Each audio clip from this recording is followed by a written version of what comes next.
नमस्कार दोस्तों, मैं मयंक आपका स्वागत करता हूँ अपने स्टडी चैनल में।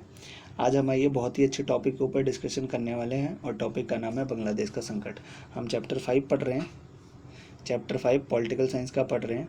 अभी हमारी पार्ट 3 है, हम पार्ट 2 कवर कर चुके हैं। अब पार्ट 3 में हम अब बांग्लादेश के लोकतंत्र के बारे में पढ़ेंगे और हम बहुत अच्छी तरह से आपको पढ़ाने की मैं कोशिश करता हूं और मैं ये चाहता हूं कि एक बार में हम इसको पढ़ें और हमारा क्लियर हो जाए। बार बार चीज़ों को करने वाली ज़रूरत नहीं है। एक बार एक टीचर से देखिए, एक टीचर अगर जो समझा देगा उसमें आपको क्लियर हो जाना चाहिए। मैं इस बांग्लादेश के लोकतंत्र को समझाने के लिए थोड़ा बांग्लादेश के इतिहास पे भी जाऊँगा, किस प्रकार से बांग्लादेश का गठन हुआ था। बांग्लादेश नहीं, किस प्रकार से इस क्षेत्र का नाम बांग्लादेश पड़ा वो तो आप इसमें जान ही लेंगे। किस प्रकार से ये क्षेत्र बना उसके बारे में मैं थोड़ा इतिहास में ले जाना चाहूँगा। तो अगर आपको वीडियो अच्छी लगती हो तो प्लीज़ लाइक ज़रूर कीजिएगा और फ्रेंड्स को शेयर ज़रूर कीजिएगा ताकि आपकी स्टडी चलती रहे कंटिन्यू, ठीक है। और आप एक बात और ध्यान रखें बच्चों कि इस दौरान काफ़ी फेक न्यूज़ स्प्रेड हो रही है, तो इस चैनल के माध्यम से मैं आपको ये कहना चाहूँगा कि किसी भी प्रकार की फेक न्यूज़ कोरोना को लेकर ना फैलाएं। ना ही कोई किसी प्रकार का लॉकडाउन बढ़ रहा है और बातें चल रही हैं। बातों के लिए देखिए, आप न्यूज़ को देखिए और ऐसी फेक न्यूज़ सर्कुलेट होने से बचाइए अपने आप को, क्योंकि आप सुरक्षित रहेंगे तो आपका देश सुरक्षित रहेगा और देश सुरक्षित रहेगा तो पूरा राष्ट्र अपने आप ही सुरक्षित हो जाएगा। तो चलिए हम अपने टॉपिक को और बढ़ते हैं। टॉपिक हमारा है बांग्लादेश में लोकतंत्र की स्थापना कैसे हुई। तो बांग्लादेश बना कैसे, पहले इसके बारे में जानते हैं। बांग्लादेश नहीं कह सकते, पाकिस्तान का वो हिस्सा प्रांत कैसे बना। 1905 में क्या हुआ, बंगाल के ये क्षेत्र जो थे इस तरह से इनको दो हिस्सों में बांटा गया था। एक क्षेत्र को पश्चिमी क्षेत्र कहा जाता था और दूसरे को पूर्वी क्षेत्र। इसे पश्चिमी बंगाल कहा जाता था और इसे पूर्वी बंगाल कहा जाता था ना। तो इसे पूर्वी बंगाल कहा जाता था, इसे पश्चिमी बंगाल, ठीक है। तो इस पूर्वी बंगाल में मुस्लिम बहुल क्षेत्र था, यहाँ मुस्लिम ही आबादी थी और पश्चिमी बंगाल में किसकी आबादी थी, हिंदू बहुल क्षेत्र था। तो ये स्थापना हुई थी, ठीक है। अब ये यहाँ पर पूर्वी बंगाल की स्थापना हुई, वही पूर्वी बंगाल बाद में चलकर क्या बना, पूर्वी पाकिस्तान बना, ठीक है। अब क्या हुआ था, इस पूर्वी पाकिस्तान जो ये बना तो इसमें क्या हुआ, 1947 से लेकर 71 तक ये बांग्लादेश के अंडर में रहा विदाउट किसी विरोध के। परंतु क्या हुआ, 1971 के बाद इनको लगने लगा कि पश्चिमी पाकिस्तान जो है, जो ओरिजिनल पाकिस्तान था, जो आज पाकिस्तान है, तो पश्चिमी पाकिस्तान अपने दबदबे को दिखाने के लिए इन पर ज़बरदस्ती उर्दू भाषा थोप रहा था। जबकि इनका मानना था कि हम उर्दू भाषी क्षेत्र के हैं ही नहीं, हमारे यहाँ की तो बंगला भाषा है और हम बंगाली ही बोलेंगे। परंतु इन पर उर्दू भाषा का क्या किया जा रहा था, थोपा जा रहा था, जिसके खिलाफ क्या किया, यहाँ की जनता ने अपनी भाषा के दुर्व्यवहार के खिलाफ विरोध किया और अपनी मांग को लेकर ये क्या हुए, उनसे क्या हुए, जो वहाँ के मेन इंपॉर्टेंट लीडर थे उनसे इन्होंने लोहा लेना चालू किया, अर्थात उनसे लड़ाई चालू की और संघर्ष चालू किया ताकि हमारी भाषा को भी क्या मिले, अच्छी तरह से व्यवहार में आए भाषा और हमारी भाषा को भी मान्यता मिले और हम लोगों को भी कोई वजूद बने। तो जब इन्होंने किया तो इनकी जिम्मेदारी किसने उठाई, कोई लीडर होता है ना भाई, हर जो कोई भी उठता है, संघर्ष उठता है तो उसका एक ना एक लीडर होता है। तो इसी तरह से इनका भी लीडर बना और उनका नाम था क्या, मुजीबुर रहमान। इनकी लीड खुद किसने की, पूर्वी पाकिस्तान की लीड किसने की, मुजीबुर रहमान ने की। किसने की, मुजीबुर रहमान ने। और मुजीबुर रहमान ने पूर्वी क्षेत्र को लिए स्वायत्तता की मांग की। शेख मुजीबुर रहमान के नेतृत्व वाली आवामी लीग ने 1970 में चुनावी में पूर्वी पाकिस्तान की सारी सीट पर विजय मिली। तो 1970 में मुजीबुर रहमान कर रहे थे भाई। अब मुजीबुर रहमान को 1970 में चुनावी प्रचार में क्या हुआ, चुनावी प्रचार किया इन्होंने, चुनाव थे और ये पूरा चुनाव जीत गए, पूर्णतः चुनाव जीत गए। अब जब ये चुनाव जीत गए तो संपूर्ण पाकिस्तान के लिए प्रस्तावित संविधान सभा में बहुमत हासिल हो गया, इन्हें बहुमत हासिल। लेकिन सरकार पर पश्चिमी पाकिस्तान के नेताओं का दबदबा था। कहने के लिए यहाँ प्रधानमंत्री बना दिए जाते थे, परंतु सारा दबदबा किसका था, सारा दबदबा किसके हाथ में था, सारा दबदबा आपके पूर्वी पाकिस्तान के हाथ में था।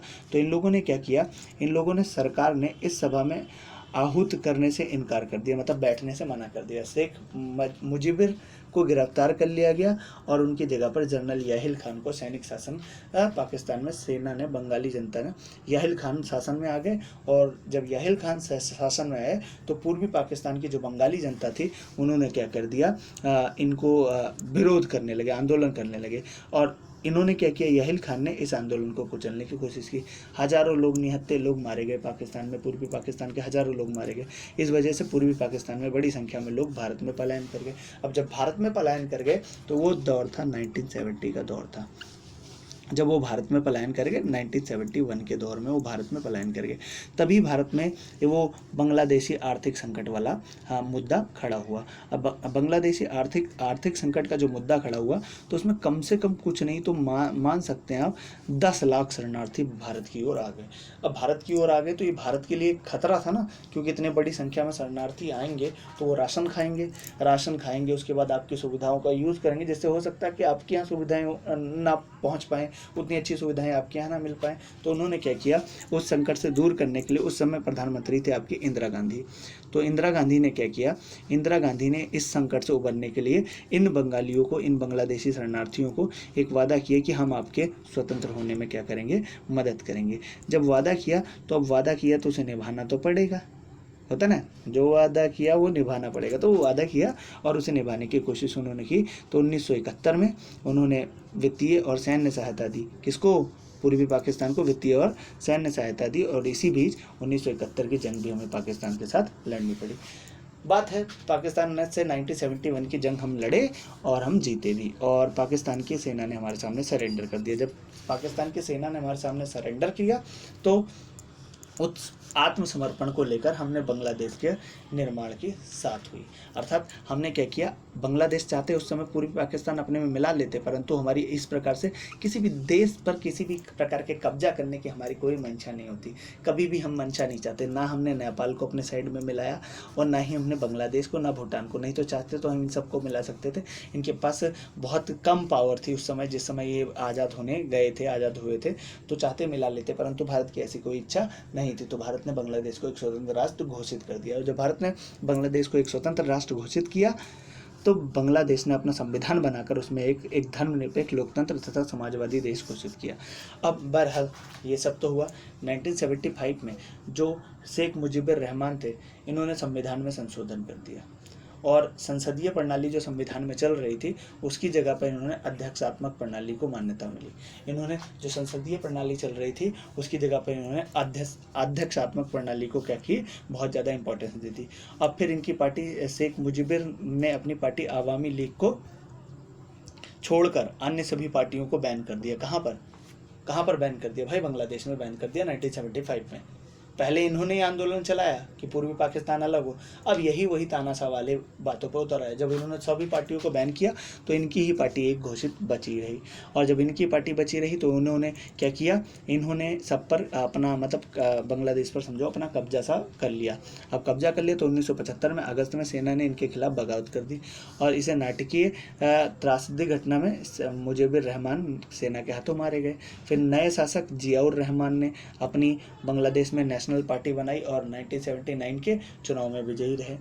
जियाउर रहमान की हत्या हुई और लेफ्टिनेंट जनरल एच.एम. इरशाद बने। नेतृत्व में इनके सैनिक शासन की बागडोर संभाली। लेकिन बांग्लादेश की ठीक है, बांग्लादेश की जो कह सकते हैं कि बांग्लादेश की जनता जल्द ही लोकतंत्र के समर्थन में उठ खड़ी हुई और आंदोलन छात्र आगे चल रहे थे।